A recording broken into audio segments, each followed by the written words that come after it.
Welcome Back. to marriage. Back. And now, yes, as you saw, marriage.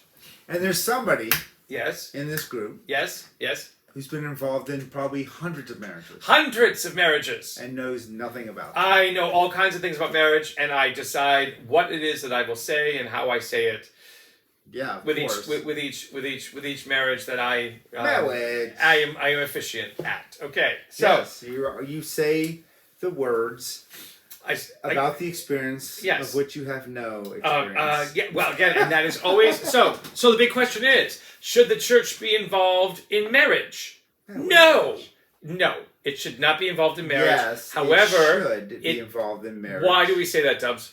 Do you ever have people come up to you Yes. and say, "Hey, I got a new necklace with a cross on it. Can you bless it for me?" Yes, of course. Hey, I'm going on a trip. Yes. Can you bless me? Yes. Yes. Yes. What is wrong with you blessing something much more important, a marriage? Well, actually, okay, so that's a very good point, Tubbs. That's a very good point. I'm Because full of good points. Because that is why the church gets involved with marriage to begin with, is Yes. simply to bless it.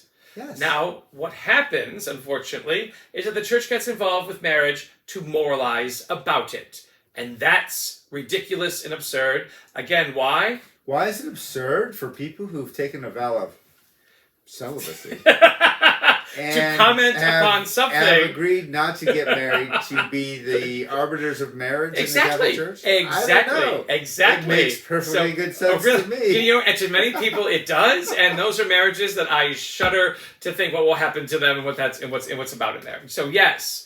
So this is where the church's role in marriage was simply to bless it as the church blesses everything that's there. When it becomes this idea where you need to have children and you've got to make sure that you use the rhythm method to have those children. Yeah, it is. You're it expanding is. beyond. Oh, I am because that's what When marriage was is the about. last time you mentioned the rhythm method at a I ceremony? never meant because sex is fun and people should engage in sex as an expression of love. When Again, was the last not time because you're going to have a any baby. priest Yes. you know Yes.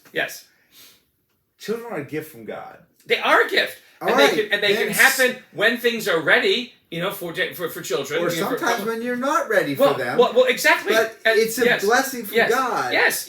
And but that's not the what purpose is wrong of marriage. with that? That's not. No, the purpose of marriage is to form a union. Yes. With someone you want to spend the rest of your life with. Yes. It's 50% You're of the time. 50% of the time, I know, because this is Dobbs being a son of a. I'm just stating the statistics. That is the statistics, and it's terrible because that's not what marriage.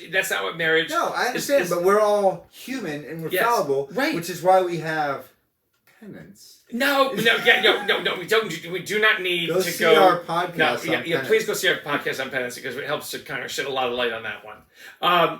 But this is where it's a covenant. Marriage is a covenant, not a contract. Again, it's this idea that I will. Secularly, it's a contract. Well, yes, but it should be. But within the church's eyes, it's a covenant, which means I will be kind and loving to you, no matter the cost, all the days of my life.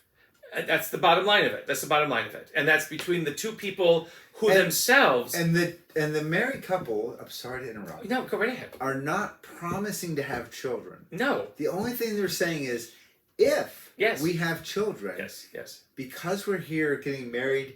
Not in front of a justice of the peace, but oh my gosh! Look who came to visit! In front of a priest. Yes. We are saying we will raise our children in the Catholic Church because that's what we believe. Well, first, it is not a requirement. No. It is not. You don't go to hell if you raise your kids. You decide later you want to raise your kids as Protestants. Well, it's just saying. Wicca. Yeah. Okay, whatever you're into. But we're just saying, hey. We want to get married. We want to have our marriage blessed by the Catholic Church. Yes. And because we're Catholic and because we believe in Catholicism, we're saying this marriage, if it produces children, yes, we will raise them as Catholics. Yeah, it's not a requirement. Well, no, you're the still idea just is always as married in the Catholic Church. Yes, if you don't send your kids to Catholic school, and you don't, but the thing about it, indoctrinate them. But the thing about into the Catholic Church, you are. They're still yes. Who's you frightened the cat. Anyway, so the thing is, guardian of the underworld. You are. The statement is, will you accept children lovingly from God? Will you accept children lovingly from God? Yes. And that's and that's the whole point. You would not be afraid of a child. Now again, I've had until they get to be teenagers. Well, yes, exactly. I've had people, who got married and said, well, we want cats. And so it's just, again, it's fine. To each their own, I suppose. But we don't accept cats lovingly from God.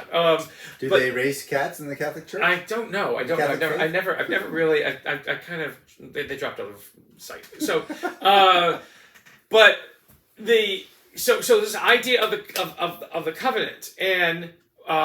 Yes. What happens with marriage, unfortunately, again, and the idea is always that the people who perform the sacrament are... Priests? No. It is the couple. Well, All I am is a witness. I do nothing. You're there to bless. I am there to bless, and that happens after. So you have but that's a not role. That's not the sacrament. The sacrament is the exchange of vows. Yes. Much like confirmation. And all pre-shadowing or post-shadowing. Post-shadowing. There's no vowing much like in confirmation when the child chooses to go and be confirmed. You're wrong. You're wrong. No, because how many of you would tell a priest they're wrong? People are actively doing that because they're wrong a lot, from my experience. You and your spouse, your fiance, whatever your intended, show up at a church together. I'm already married. I can't have another. I am saying it. I'm not talking about you. She loves being married to me. She's been talking to me on the side, saying, "Oh, get me out of this." Anyway, she's free to go.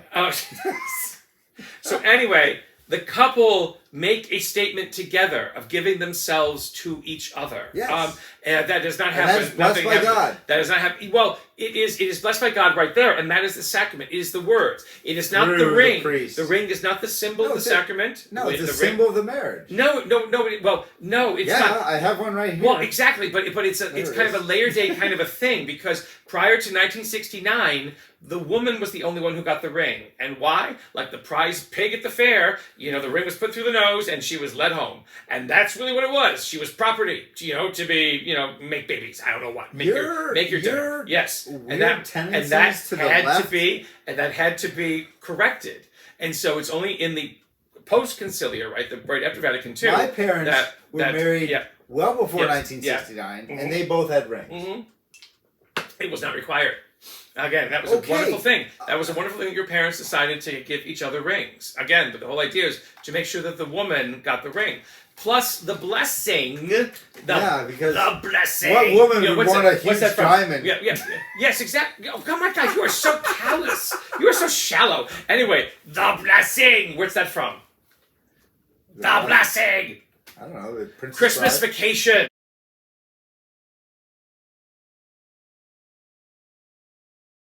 The blessing before the reform of marriage, the rite of marriage, was only over the woman. And it was that she was not to be a source of temptation, and that she would not be looking at other men. It was horrible. It was horrible. It was horrible. In the last 40 years. Well, exactly, but people don't realize that. So the fact that the blessing is over both the husband and the wife, although some of those nuptial blessings, we call them nuptial blessings, they're wedding blessings that happen after. Because nuptial means wedding. Yes, exactly. So that happened after the exchange of vows, the centerpiece of the sacrament. That some of them lean a little too much on the woman's responsibility and not enough on the man's responsibility. Now, I always equalize that out because, again, this is a partnership of equanimity, a partnership of equalness, and we've got to remember that. But that's one of the things. So again, the wonderful thing about marriage is that it symbolizes, it is the true symbol of what it means for God to love creation and what it means for God to love. I am not a symbol of what it means for God to love. Many people of my ilk live alone and live terrible, awful, unhappy lives because they are alone. And all they want to do is judge people. And that is what's terrible. Do not look to me for love. Look to a married couple. Look to a married couple and understand what love is there. The married couple yes. represents the basis of the Catholic Church because they're completing through their dedication and hopefully the gift from God that children are the continuation of their Catholic love. Church. Their love. And the sexual expression of love is God's gift. It's always God's gift. Okay. And it has to be engaged as many and as times as vibrantly and dynamically, as you can. This is where this becomes... In the jealous words of the vow of chastity person. But this is where it becomes problematic, is the fact that we'll look foreshadowing to priesthood. When priesthood becomes celibate, okay? Holy orders, whatever. When priesthood becomes celibate, it turns sexual relationships into a great mystery and a frightening mystery, because basically you are told that's the possibility of the devil working in their lives. They always should be having sex when it's absolutely necessary and only one time in their life to have children, and that's it. And what happens is that priests... But that is, and in many ways... Why do you have to go back to the priesthood in the 1950s? But sometimes this is how many priests are formed, even today. And so when something is a mystery and it's frightening, it becomes something that you basically approach through a frightening lens, and constantly lecturing couples, about how sex is bad. Only do it to have children. Destroys this dynamic thing. When God says, "Be fruitful and multiply," the only way to do it is by and that is important to remember. Sex is a gift. It is blessed by God. So priests think of sex the same way that people think of Bigfoot. Yes, in many ways. And again, you won't hear this kind of analysis anywhere else. You will not get a kind of analysis anywhere else. That's a foreshadowing of priesthood. I can't wait to get to priesthood. That's next. Priesthood is next. That's Holy orders, and I will defer to the only person in the room. But your experience has gone through that. Your experience with priests and priesthood is going to be just as valid, because you don't want me talking about my experiences with priests. Yes. No. Not those. Yes. Okay. So marriage. A covenant of love that is meant to permeate everything. It's not just the couple. It is children. It is the friendships. It's a building block of the church. We're not married. We are not. Why do you go that way? You and your wife become wonderful friends of mine, and again, the love that you share is shared with me, and that is what makes my life enriched, and that's what it is. Again, why do you go in that way? I hope you're enjoying these. I hope you're enjoying these, because again, you will not and I will point out commentary any other way. I will point out. Yes. We have not been struck by lightning yet. So there must be something true to what we're saying.